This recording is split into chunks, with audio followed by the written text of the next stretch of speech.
Hello and welcome to Stalwarts of Music with Aditya Veera Season 2. Today's episode is partnered by Perpetual Buzz Experiences. They are an artist representation company with three very basic but lofty goals. They're the launchpad for artists, helping them leverage success in the best possible manner.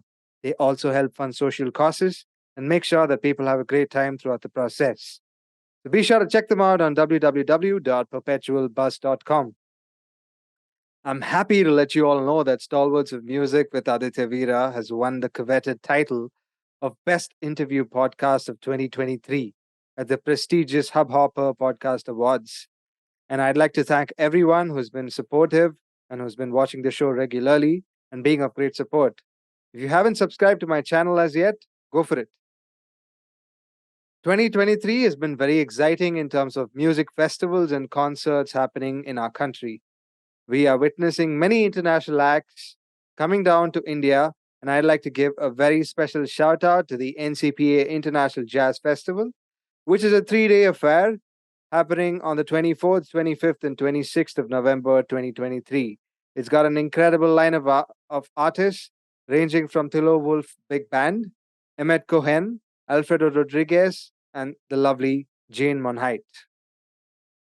Ticket details are mentioned in the description.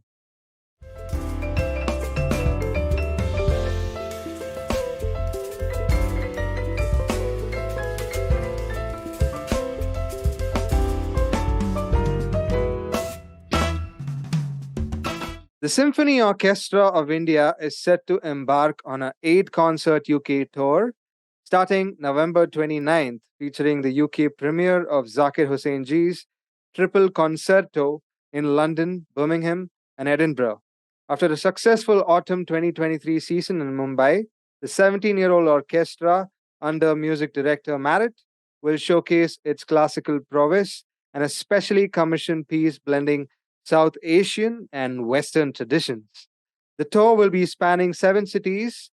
It has followed a year filled with milestones for SOI, including performances by the one and only Zubin Mehta and a well received autumn season. The UK tour schedule includes Coventry, London, Birmingham, Bradford, Edinburgh, Croydon, and Cambridge. Lollapalooza Festival has unveiled their show dates, and it's happening on the 27th and 28th of January 2024 at the Mahalakshmi Racecourse in Mumbai. They have an insane lineup all the way from Sting to Jatayu, and then they have some incredible bands from Chennai. They have Scrat, they have J Babe, and yeah, it's just phenomenal to see the Jonas Brothers also part of the bill. So be sure to grab your tickets on lalaindia.com, and the details are in the description. Well, guitar virtuoso Steve Vai is also coming down to India, and it'll be a 3 city tour in Mumbai, Bengaluru, and Kolkata on the 6th, 8th, and 9th of December 2023 as part of the Live Box Festival. Tickets are available on skillboxes.com. Details are in my description. And I have a very special surprise for you all.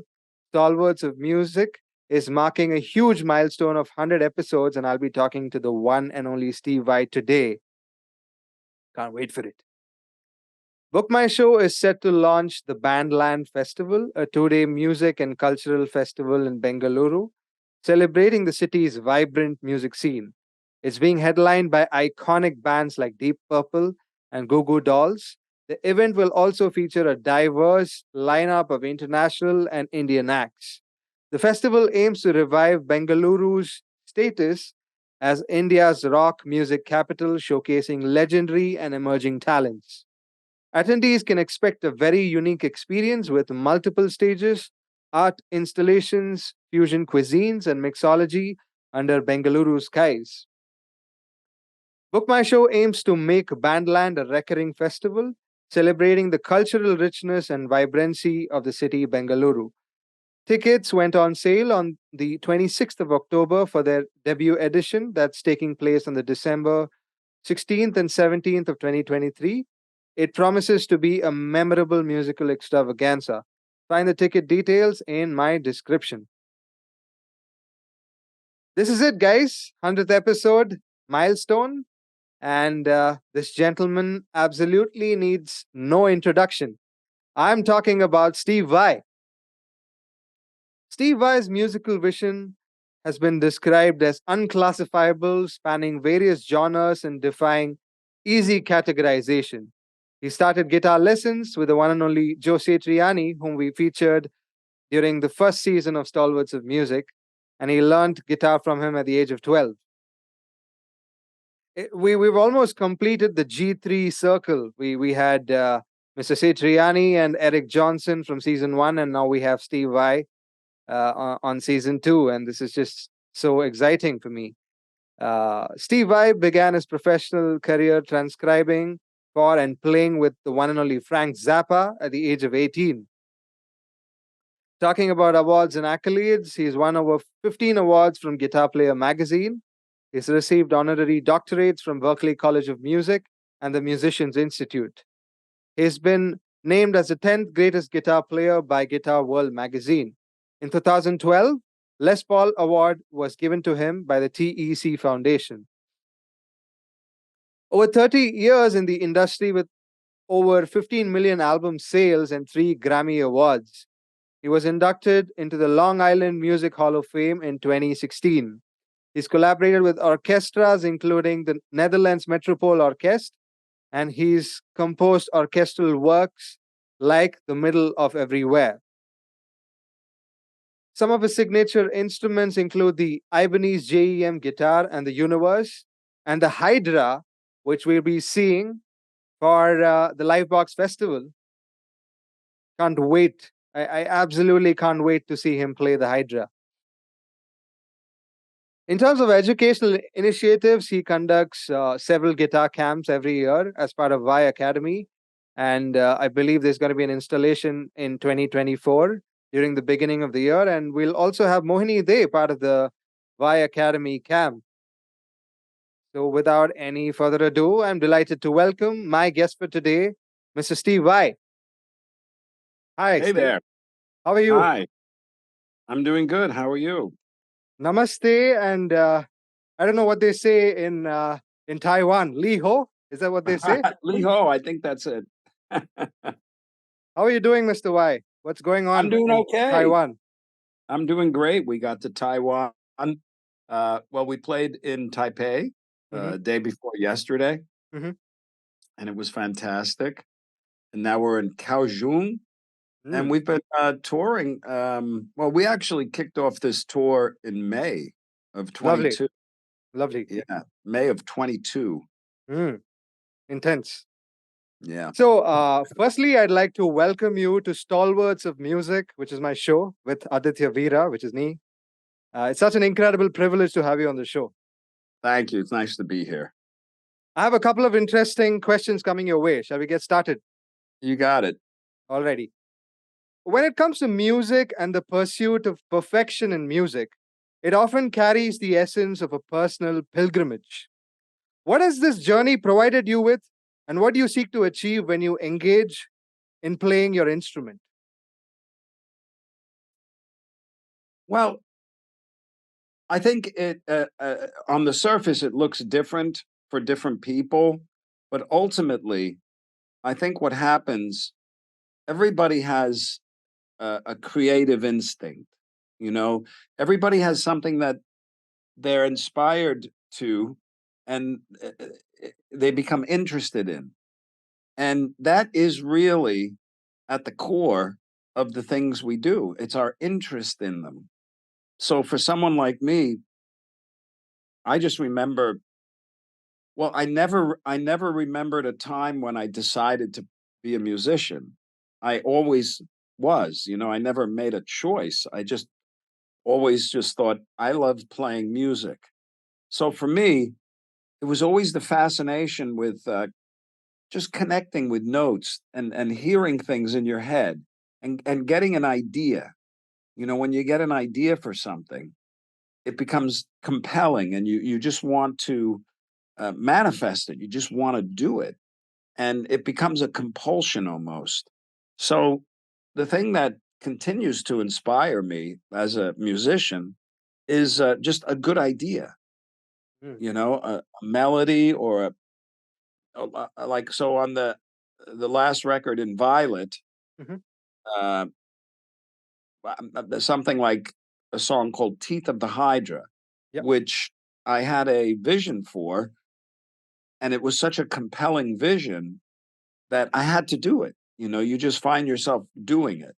And it was a crazy idea. I wanted to build a guitar that could carry an entire piece of music. So I knew I needed a bass neck, 7 string, 12 string, harp strings, and all these different accoutrements. And I could see myself in my mind's eye kind of, navigating it and Yeah. finding ways to work all the instruments in and play the melodies. And it just became, it sort of becomes an obsession. So the creative aspect becomes the obsession. And everything comes as a result of that. You know, some people, their creative obsession is different. You know, it's like maybe it's in sports or cooking or writing or journalism, or you get an idea and it's like, I can do that and I want to do it. And that's, it's really that simple, but you just have to do it. As you rightly said, interesting fact, you emphasized several times that there is a universal force of energy that guides and inspires individuals in their creative endeavors. When you play the guitar, you obviously feel this profound relationship, like you mentioned, happening through your music. So, would it be right to say, is music then God? Do you feel that the music is a means to something larger than itself? Well, the music is the effect. It's what happens after the cause, and the cause is always the inspiration. And where the inspiration comes from, who knows. uh you can call it God, Hmm. you can call it your higher self, you can call it your Buddha, you can call it Christ, you can call it you, because they're all the same. And this impulse, it's the creative impulse of the universe. It's what has manifested everything around us. We forget, we think we're separate from all this stuff, and it's working through you. It wants to come through you. It wants to come through you uniquely based on your gifts, your interests, your the things that feel right and natural and good and joyful to you. That's a creative impulse. It's doing it all around us, So when you allow an opening for that, it flows perfectly natural and beautifully. It's it's it's when we obstruct it, and the way you obstruct the voice of the universe is by substituting it for your own ego. And the voice of God through you in your creative endeavors, in your loving endeavors, in your loving relationships, and anything that you do that has appreciation or healing or love in it, that's your natural state. That's the impulse of the universe expanding through you. So it's very obvious that the universe is expanding. It's constantly changing, creating, and it's doing that through you. But you have to be able to allow it.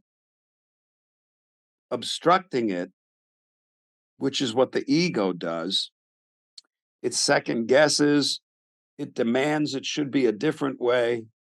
It fantasizes things that are unrealistic for its own uh, you know, um, self satisfaction, and it's insane. Well, it just gets me thinking many a times. I asked this question to several many musicians who've been on the show. Do you feel that your music has made you a better human being in terms of being a more moral human being, in terms of your social relationships, and then the qualities that the describable human being would have: compassionate, loving, and generous? No, the music is the effect of the human as they are. So whatever the human is, I mean, whatever part the human is focusing on in themselves, Mhm. whether they're focusing on their loving self, their joyful self, or their miserable self, their unhappy self, their broken-hearted self, the music comes after that. So how does the music change you? The music changes based on how you change. Now the way the music maybe has changed me is when I listen to it, um, I like it. I like my music. Yeah, the majority of it is stuff that, yeah. But when I hear the music that I created and I love it, it gives you a sense of satisfaction. It Okay. gives you a sense of fulfillment. When you're exercising your birthright, your God-given gifts, that's your natural state. That's very natural for you. And that is joyful. That's how the music affects you. I love listen and I get this when I listen to other people's music too. You can feel where they were at and you resonate with it.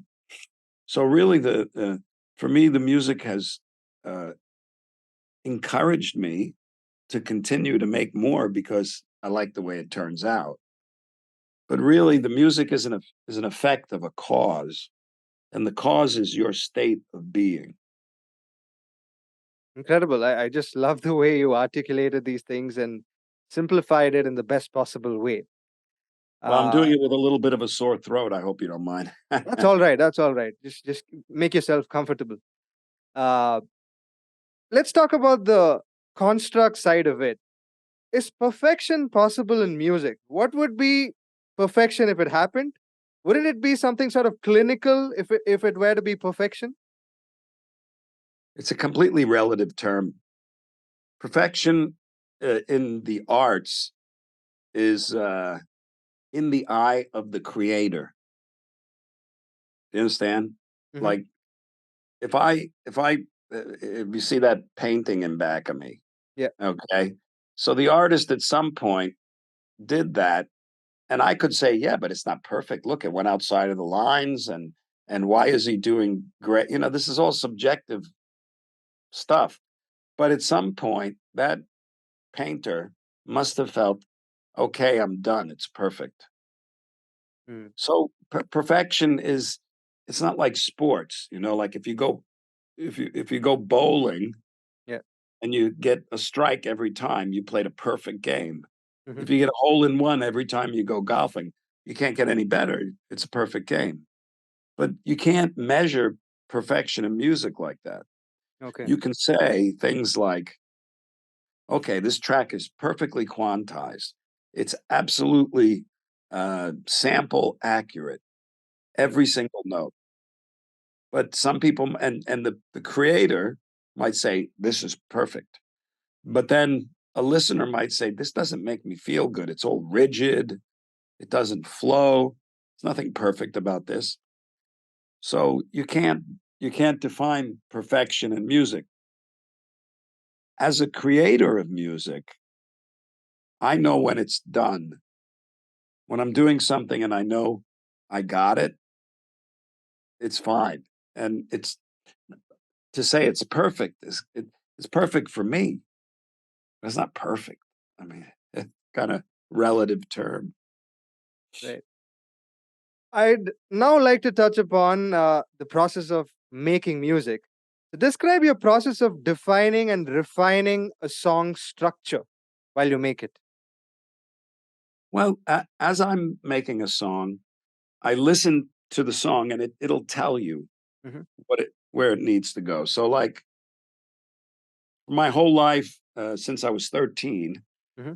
if I felt like I had some kind of a good idea, Hmm. I would try to capture it. You know, back then it was like on a cassette player, Okay. but now like with the iPhone, I I'm constantly capturing little clips, and sometimes they're just riffs. Many of the songs on In Violet started out just as little riffs, and when I'm constructing the song, you kind of feel your way through it. I don't really experiment much, because experimenting is like, well, let me see about this, let me try this. I don't know about this. Usually, it's like you get a vision for it, and Yeah. you know what it's going to be, and then you do it. And of course, you got to move things around. Like, well, maybe the solo could come here instead of there, or maybe there's no solo at all. Uh, and it's a little dangerous to get into uh, anything too conventional. Right. Like if somebody says, "Well, no, a good song has a verse and then a second verse and then a B section, then a chorus and then a bridge and then a verse and then another B section and then chorus, and that's how you write a song." Well, that's that's one method of writing one song, Mm. And if if somebody if somebody believes there's a method and a secret, then you're going to follow all the methods. But there, you can take another route. You can abandon all convention. It's difficult to do because convention is banged into our heads since we're kids. Yeah. You put a song on the radio, it's verse, B section, chorus, and that's fine. But people who are very creative, they look to break down those conventions. They're like, okay, whatever this is, I'm going to be sure not to do any of that. Mm. It's kind of like the way I felt about certain guitar styles as I was growing up. All right. Yeah, it's like I liked blues, I liked jazz, I liked classical, I liked fusion, I liked rock.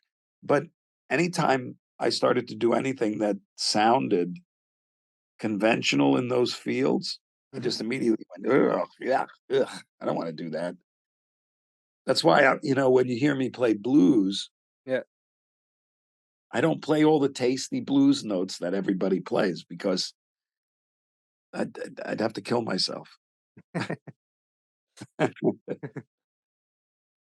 Let's go down memory lane. Let's go back to 1978 and have you talk about how you first connected with Mr. Frank Zappa, something that transformed your life as a musician. Oh, yeah. Well, I discovered Frank's music when I was probably 14, Hmm. and it had in it all the things that I loved. I ever since I was a young boy, I liked compositional. Hmm. I wanted to write. I wanted to be a composer. Okay. But then I heard Led Zeppelin, and I ended up wanted to be a rock guitar player. And my brain mixed all these things together. Hmm. And nobody was really doing that until I heard Frank. So I became a big fan. And I got his phone number, oddly enough, from a friend of mine, Hmm. and that stole it from a Rolodex in New York City studio. Okay. And I called. I was 16, and he wasn't there. And his wife told me to call back in 6 months, so I did. And he wasn't there again. He was on tour. Yeah. So finally, when I was 18, I called and he answered the phone, and he was in a good mood. And he accepted for me to send him some stuff. So I sent him a cassette of my band. I sent him some Edgar Varese scores. I sent him a transcription of the Black Page. And Yeah, he wanted to try me out for the band, but I was too young. I was Mm. 18. So he hired me to transcribe music. So I started doing that. And then when I was 20, I moved out to California and auditioned for the band, and I got the gig. And the rest is history. Rest is now history. Yeah, yeah, yeah. Apart from your personal accomplishments that are already so considerable, you're probably I'd like to call you the world's most loved guitarist. What dream, what dream or aspiration is left for you now? Oh boy, I still have quite a few. I Mhm. can't help it. Uh, well, on a musical level, um, I have a record that I started during the pandemic that I hadn't finished yet. It's a solo acoustic guitar and vocals. Mm. So it's just me and a acoustic guitar, which no one's ever really heard, and it's something I always wanted to do. And I think certain fans will get a kick out of it. Uh, I have over the last 2 years. Well, 2 years ago, when in 22, I recorded about 4 hours of my orchestra music. I Mm. spent 3 weeks with the Metropole Orchestra in Holland and 2 weeks with the Tampere Philharmonic in Finland. Okay. And I have all that stuff on the shelf. There's probably about 5 albums of orchestra music. It needs work.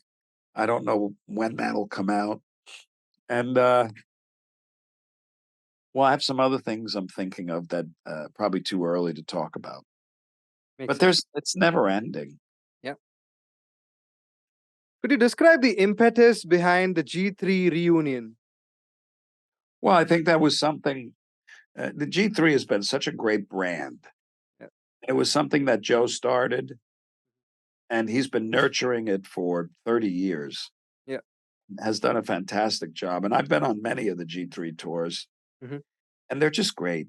They're really well. They're easy because you're only playing 45 minutes. You get to play with all these other amazing musicians. Yeah. So after all this time, Joe wanted to kind of create a documentary of sorts of G3 from the beginning to the end, Mm. or to where we are now.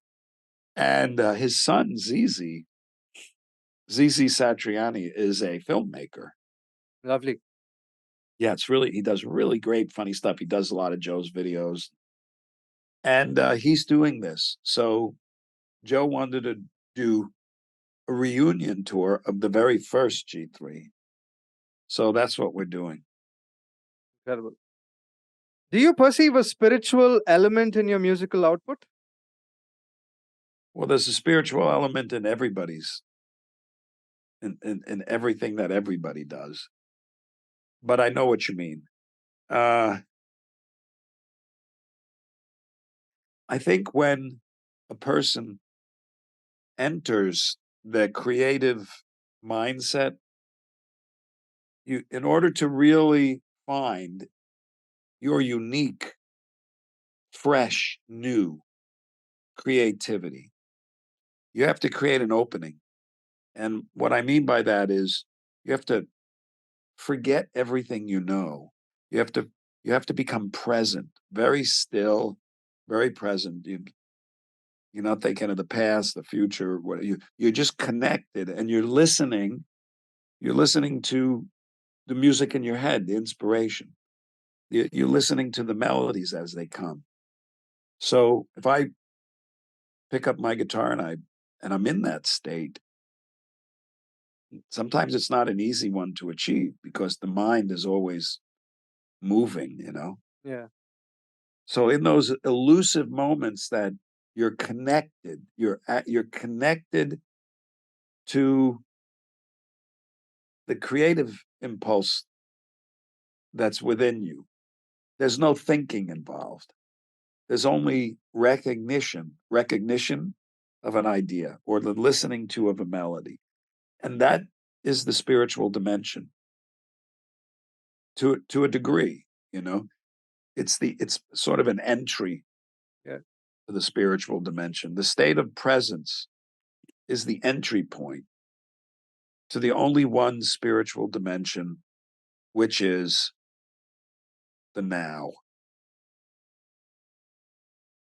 Very often, I just think that there's you play incredibly well, and you play such complex instruments like the hydra, for example. There's multitasking of attention going on, and there are like a lack of people right in front of you. And yeah, sometimes I wonder, how do you carry those instructions forward? What is going to be my next move? What is going to be the next thing that I play when there's so much going on? Like, how do you map it? What goes on in terms of that?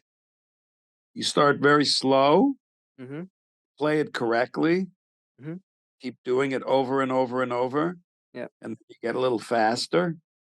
And whenever you make a mistake, you keep going and you fix it.